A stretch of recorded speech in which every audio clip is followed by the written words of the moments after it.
प्यारे दोस्तों, आज हम आप लोगों के सामने एक हिंदी लोक कथा दो सिर वाला जुलाहा लेकर हाजिर हुए हैं।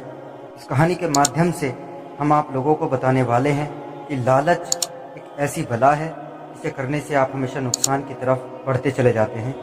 तो आइए सुनते हैं इस लोक कथा को। एक बार एक मंथरक नाम के जुलाहे के सब उपकरण जो कपड़ा बुनने के काम आते थे वो टूट गए। उपकरणों को फिर बनाने के लिए लकड़ी की जरूरत थी। लकड़ी काटने की कुल्हाड़ी लेकर वो समुद्र तट पर स्थित वन की ओर चल दिया। समुद्र के किनारे पहुंचकर उसने एक वृक्ष देखा और सोचा कि इसकी लकड़ी से उसके सब उपकरण बन जाएंगे। ये सोचकर वृक्ष के तने में वो कुल्हाड़ी मारने ही वाला था कि वृक्ष की शाखा पर बैठे हुए एक देव ने उसे कहा, मैं इस वृक्ष पर आनंद से रहता हूँ और समुद्र की शीतल हवा का आनंद लेता हूँ। तुम्हें इस वृक्ष को काटना उचित नहीं। दूसरे के सुख को छीनने वाला कभी सुखी नहीं होता। जुलाहे ने कहा, मैं भी लाचार हूँ।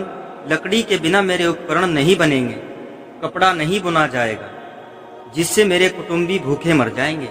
इसलिए अच्छा यही है कि तुम किसी और वृक्ष का आश्रय लो। मैं इस वृक्ष की शाखाएं काटने को विवश हूँ।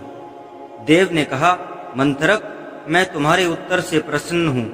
तुम कोई भी एक वर मांग लो, मैं उसे पूरा करूंगा। केवल इस वृक्ष को मत काटो। मित्र और पत्नी की सलाह। मंथरक बोला, यदि यही बात है तो मुझे कुछ देर का अवकाश दो। मैं अभी घर जाकर अपनी पत्नी से और मित्र से सलाह करके तुमसे वर मांगूंगा। देव ने कहा, मैं तुम्हारी प्रतीक्षा करूंगा। मित्र की सलाह। गांव में पहुंचने के बाद मंथरक की भेंट अपने इस मित्र नाई से हो गई। उसने उससे पूछा, मित्र, एक देव मुझे वरदान दे रहा है। मैं तुझसे पूछने आया हूँ कि कौन सा वरदान मांगा जाए। नाई ने कहा, यदि ऐसा ही है तो राज्य मांग ले। मैं तेरा मंत्री बन जाऊंगा और हम सुख से रहेंगे। पत्नी की सलाह। तब मंथरक ने अपनी पत्नी से सलाह लेने के बाद वरदान का निश्चय करने की बात नाई से कही। नाई ने स्त्रियों के साथ ऐसी मंत्रणा करना नीति विरुद्ध बतलाया। उसने सम्मति दी कि स्त्रियां प्राय स्वार्थ परायणता होती हैं।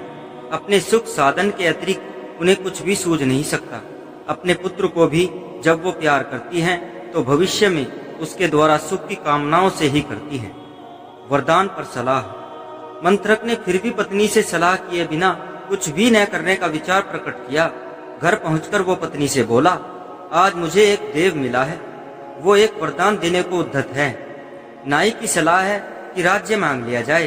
तू बता कि कौन सी चीज मांगी जाए। पत्नी ने उत्तर दिया, राज्य शासन का काम बहुत कष्टप्रद है। संधि विग्रह आदि से ही राजा को अवकाश नहीं मिलता। राज मुकुट प्राय कांटों का ताज होता है। ऐसे राज्य से क्या अभिप्राय जो सुख न दे। गलत सलाह। मंथरक ने कहा, प्रिय, तुम्हारी बात सच है। राजा राम को और राजा नल को भी राज्य प्राप्ति के बाद कोई सुख नहीं मिला था। हमें भी कैसे मिल सकता है। किंतु प्रश्न ये है कि राज्य न मांगा जाए तो क्या मांगा जाए। मंथरक पत्नी ने उत्तर दिया, तुम अकेले 2 हाथों से जितना कपड़ा बुनते हो उससे भी हमारा व्यय पूरा हो जाता है। यदि तुम्हारे हाथ 2 की जगह 4 हो जाएं और सिर भी 1 की जगह 2 हो जाएं तो कितना अच्छा हो। तब हमारे पास आज की अपेक्षा दुगना कपड़ा हो जाएगा।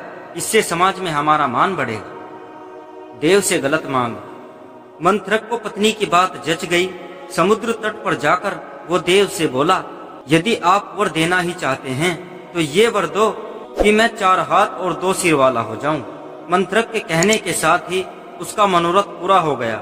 उसके 2 सिर और 4 हाथ हो गए। किंतु इस बदली हालत में